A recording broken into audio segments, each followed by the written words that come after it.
Baik, seterusnya nak jawab nombor 9. Okey, macam biasa nombor 9. M tambah 26 sama dengan 46. Maksudnya apa? Kita ambil yang mudah.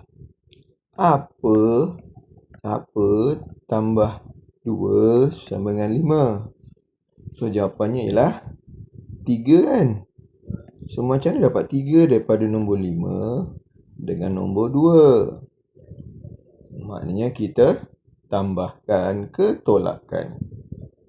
Jawapannya ialah kita tolakkan. Betul? Okay, sama je dengan macam ni juga. Nak dapat M, kita tolakkan 46 tolak 23. Dapatlah markah.